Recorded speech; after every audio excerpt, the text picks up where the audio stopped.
बालिका तेज व्रत का था।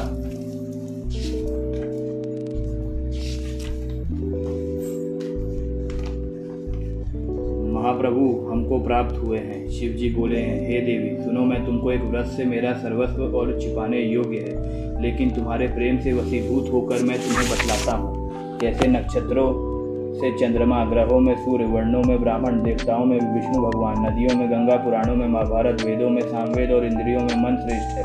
सब पुराण और वेदों का सर्वस्व जिस तरह कहा गया है, मैं तुम्हें एक प्राचीन व्रत बतलाता हूँ। एकाग्र मन से सुनो। जिस व्रत के प्रभाव से तुमने मेरा आधा शासन प्राप्त किया है वह मैं तुमको बतलाऊंगा, क्योंकि तुम मेरी प्रियसी हो। भाद्रपद मास में हस्त्र नक्षत्र के युक्त शुक्ल पक्ष की तृतीया तिथि को इसका अनुष्ठान मात्र करने से स्त्रियां सब पापों से मुक्त हो जाती हैं। हे देवी, तुमने आज से बहुत दिनों पहले हिमालय पर्वत पर इस व्रत को किया था। ये वृतांत मैं तुमसे कहूँगा। पार्वती जी ने पूछा, हे नाथ, मैंने क्या ये व्रत किया था? ये सब आपके मुख से सुनना चाहती हूँ। शिव जी ने कहा, भारतवर्ष के उत्तर की ओर एक बड़ा रमणीक और पर्वतों में श्रेष्ठ हिमवान नामक पर्वत है। उसके आसपास तरह तरह की भूमियाँ हैं, तरह तरह के वृक्ष उस पर लगे हुए हैं, नाना प्रकार के पक्षी और अनेक प्रकार के पशु उस पर निवास करते हैं। वहाँ पहुँचकर गंधर्वों के साथ बहुत से देवता, सिद्धचरण, पक्षीगण सर्वदा प्रसन्न मन से विचरते हैं। वहाँ पहुंचकर गंधर्व गाते हैं, अप्सराएं नाचती हैं। उस पर्वतराज के कितने ही शिखर ऐसे हैं कि जिसमें स्फटिक, रत्न और वेद मणि आदि की खाने भरी है। ये पर्वत ऊंचा तो इतना अधिक है कि मित्र के घर की तरह समझकर आकाश का स्पर्श किए रहता है। उसके समस्त शिखर सदैव हिम से आच्छादित रहते हैं और गंगा जल की ध्वनि सदा सुनाई देती रहती है। पार्वती, तुमने बालकाल में उसी पर्वत पर तपस्या की थी। 12 वर्ष तक तुम उल्टी टांग कर केवल धुआं पीकर रही। 64 वर्ष तक सूखे पत्ते खाकर रही। माघ मास में तुम जल में बैठी रहती थी और वैशाख की दोपहरिया में पंच अग्नि में तपती थी। श्रावण के महीने में जल बरसता तो तुम भूखी प्यासी रहकर मैदान में बैठे रहती थी। तुम्हारे पिता इस तरह के कष्ट सहन को देखकर बड़े दुखी हुए। वे चिंता में पड़ गए कि मैं अपनी कन्या किसको दूं। उसी समय नारद जी वहां आ पहुंचे। मुनि श्रेष्ठ नारद जी उस समय तुम्हें देखने गए थे। नारद जी को देखकर गिरि ने अर्ध पागे आसन आदि देकर उनकी पूजा की और कहा, हे स्वामिनी, आप किस लिए आए हैं? मेरा अहोभाग्य है, आपका आगमन मेरे लिए अच्छा है। नारद जी ने कहा, हे पर्वतराज सुनो, मैं भगवान विष्णु का भेजा हुआ आपके पास आया हूँ। आपको चाहिए कि ये कन्या रत्न किसी योगवर को दें। भगवान विष्णु के समान योगवर ब्रह्मा, इंद्र और शिव इनमें से कोई नहीं है, इसलिए मैं यही कहूँगा कि आप अपनी कन्या भगवान विष्णु को ही देवें। हिमवान ने कहा, भगवान विष्णु स्वयं मेरी कन्या ले रहे हैं और आप ये संदेश लेकर आए हैं तो मैं उन्हें अपनी कन्या दूंगा। हिमवान की इतनी बात सुनकर मुनिराज नारद आकाश में विलीन हो गए। वे पीताम्बर, शंख, चक्र और गदाधारी भगवान विष्णु के पास पहुंचे। वहां हाथ जोड़कर नारद जी ने भगवान विष्णु से कहा, हे देव सुनिए, मैंने अपना विवाह पक्का कर दिया है। उधर हिमवान ने पार्वती के पास जाकर कहा, हे पुत्री, मैंने तुम्हें भगवान विष्णु को दे डाला है। तब पिता की बात सुनकर तुम बिना उत्तर दिए ही अपनी सखी के घर चले गए। वहाँ जमीन पर पड़कर तुम बड़ी दुखी होते हुए विलाप करने लगी। तुमको इस तरह का विलाप करते देख एक सखी ने पास आकर कहा, देवी तुम क्यों इतनी दुखी हो? इसका कारण बताओ। तुम्हारी जो कुछ इच्छा होगी मैं यथा शक्ति उसको पूरा करने की चेष्टा करूंगी, इसमें कोई संशय नहीं है। पार्वती बोली, मेरी जो अभिलाषा है उसे तुम प्रेम पूर्वक सुनो। मैं एकमात्र शिव जी को अपना पति बनाना चाहती हूँ, इसमें कुछ भी संशय नहीं है। मेरे इस विचार को पिताजी ने ठुकरा दिया है, इससे मैं अपने शरीर को त्याग दूंगी। पार्वती जी के इस बात को सुनकर सखियों ने कहा कि शरीर को त्याग ना करो, चलो किसी ऐसे वन को चले जहाँ पिता को पता ना लगे। ऐसी सुलह कर तुम वैसे वन में जा पहुंची। उधर तुम्हारे पिता घर घर तुम्हें खोजने लगे। दूतों द्वारा भी खबर लेने लगे कि कौन देवता या किन्नर मेरी पुत्री को हर ले गया। उन्होंने मनी मन कहा, मैं नारद जी के आगे प्रतिज्ञा कर चुका हूँ, मैं अपनी पुत्री भगवान विष्णु को दूंगा। ऐसे सोचते सोचते हिमवान मूर्छित हो गए। गिरिराज को मूर्छित देखकर सब लोग हाहाकार करते दौड़ पड़े। जब होश हुआ कि सब पूछने लगे, गिरिराज आप अपनी मूर्छा का कारण बताएं। हिमवान ने कहा, आप लोग मेरे दुख का कारण सुने।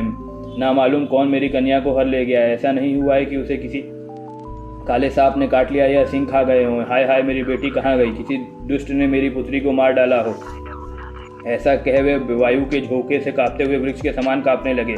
इसके बाद हिमवान तुम्हें वन खोजने लगे। वहाँ वन भी सिंह, भालू, हिंसक जंतुओं से बड़ा भयानक हो रहा था। तुम भी अपनी सखियों के साथ उस भयानक वन में चलती चलती एक ऐसी जगह जहाँ पहुंची जहाँ एक नदी बह रही थी। उसके रमणी तट पर एक बड़ी सी कंदरा थी। तुमने उसी कंदरा में आश्रम बना लिया और मेरी एक बालू कमाई प्रतिमा बनाकर अपनी सखियों के साथ निराहार रहकर मेरी आराधना करने लगी। अब जब भाद्रपद शुक्ल पक्ष की हस्तयुक्त तृतीया तिथि प्राप्त हुई तब तुमने मेरा विधिवत पूजन किया और रात भर जागकर गीत वाद्य आदि से मुझे प्रसन्न करने में बिताया। उस व्रत राज से प्रभाव से मेरा आसन डगमगा उठा, जिससे मैं तत्काल उस स्थान पर जा पहुंचा जहाँ पर तुम अपनी सखियों के साथ रहती थी। वहाँ पहुंचकर मैंने तुमसे कहा कि मैं तुम पर प्रसन्न हुआ, बोलो क्या चाहती हो। तुमने कहा, मेरे देवता, यदि आप मेरे ऊपर प्रसन्न हैं तो मेरे पति बनो। मैंने तथास्तु कहकर कैलाश पर्वत पर वापस आने पर तुमने वो प्रतिमा नदी में प्रभावित कर दी और सखियों के साथ उस महाव्रत का प्रारंभ किया। हिमवान भी तब तक उस वन में तुम्हें खोजते हुए आ पहुंचे। चारों दिशाओं में तुम्हारी खोज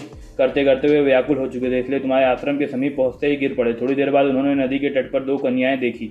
देखते ही उन्होंने तुम्हें छाती से लगा लिया और विलक कर रोने लगे। फिर पूछा, पुत्री, तुम सिंह, व्राग आदि जंतुओं से भरे इस वन में क्यों आ पहुंची? पार्वती ने उत्तर दिया, पिताजी, मैंने पहले ही अपने आप को शिव जी के हाथों सौंप दिया है। आपने मेरी बात टाल दी, इससे मैं यहाँ चली आई। हिमवान ने सदाता देते हुए कहा कि हे पुत्री, मैं तुम्हारी इच्छा के विरुद्ध कुछ न करूँगा। तुम्हें अपने साथ ले घर आए और मेरे साथ तुम्हारा विवाह कर दिया। इससे तुम मेरी अर्धासन पाया। तब से आज तक किसी के सामने मुझे ये व्रत प्रकट करने का अवसर नहीं प्राप्त हुआ। हे देवी, मैं ये बताता हूँ कि इस व्रत का हरतालिका नाम क्यों पड़ा। तुमने सखियों हर ले गई थी, इसलिए हरतालिका नाम पड़ा। पार्वती जी ने कहा, हे प्रभु, आप नाम तो बताएं, अब विधि भी बताएं, इसका क्या पुण्य है, क्या फल है और ये व्रत कौन करे। शिव जी ने पार्वती जी से कहते हैं, हे देवी, मैं स्त्री जाति के भलाई के लिए ये उत्तम व्रत बतलाता हूँ। जो स्त्री अपने सौभाग्य की रक्षा करना चाहती हो वो यत्न पूर्वक इस व्रत को करे। पहले केले के खंभे आदि से सुशोभित कर एक सुंदर मंडप बनावे, उसमें रंग बिरंग के रेशमी कपड़ों से चंदवा लगाकर चंदन आदि सुगंधित द्रव्यों से वे मंडप लिखवावे। फिर शंख, भेरी, मृदंग आदि बजाते हुए बहुत से लोगों को एकत्रित कर तरह तरह के मंगलाचार करते हुए उस मंडप में पार्वती जी तथा शिव जी की प्रतिमा स्थापित करे। उसे रोज दिन भर उपवास कर बहुत से सुगंधित फूल, गंध और मनोहर धूप, नाना प्रकार के नैवेद्य आदि एकत्र कर मेरी पूजा करे और रात भर जागरण करे। ऊपर जो वस्तुएं गिनाई गई है उनके अतिरिक्त नारियल, सुपारी, जमीरी, नींबू, लौंग, अनार, नारंगी आदि जो फल प्राप्त हों उन्हें इकट्ठा कर ले। उस वस्तु में जो फल तथा फूल मिल सके विशेष रूप से रखे। इसके बाद धूप, दीप आदि से पूजन कर प्रार्थना करे, हे शिवे, शिव रूपाणी, हे मंगले, सब अर्थों को दान देने वाली हे देवी, हे शिव रूपे, आपको नमस्कार है। हे शिव रूपे, आपको सदा के लिए नमस्कार है। हे ब्रह्म रूपिणी, आपको नमस्कार है। हे जगदात्री, आपको नमस्कार है। हे सिंह वाहिनी, संसार के भय से भयभीत होकर मुझे दीन की रक्षा करो। इस कामना की पूर्ति के लिए मैंने आपकी पूजा की है। हे पार्वती, मुझे राज्य और सौभाग्य दे, मुझ पर प्रसन्न हो। इन्हीं मंत्रों से पार्वती जी तथा शिव जी की पूजा करें। तदंतर विधि पूर्वक कथा सुन और ब्राह्मण को वस्त्र, गौ, श्रवण आदि देवें। इस तरह एक चित्र होकर स्त्री पुरुष दोनों से एक साथ पूजन करें। फिर वस्त्र आदि जो कुछ हो उसका संकल्प करें।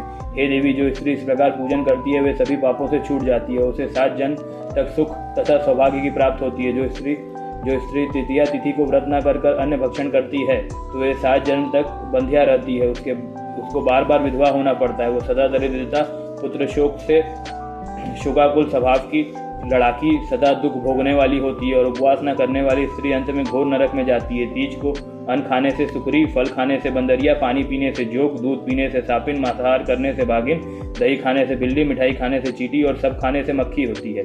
उस रोज सोने के अजगरी और पति को धोखा देने से मुर्गी होती है। इसलिए हर स्त्री व्रत अवश्य करे। दूसरे दिन सुवर्ण, चांदी, तांबा अथवा बांस के पात्र में अन्न भरकर ब्राह्मण को दान दे और पारण करे। जो स्त्री इस प्रकार व्रत करती है वो मेरे समान पति पाती है और जब वो मरने लगती है तो तुम्हारा समान उसका रूप हो जाता है। उसे सब प्रकार के सांसारिक भोग और संयोग मुक्ति मिल जाती है। इस हरतालिका की व्रत कथा मास सुन लेने से प्राणी को 1000 अश्वमेध और सैकड़ों वाजपेयी यज्ञ करने का फल प्राप्त होता है। हे देवी, मैंने ये सर्व व्रतों में उत्तम व्रत बतलाया है जिसके करने से प्राणी के सब पापों से छूट जाता है, इसमें कुछ भी संशय नहीं।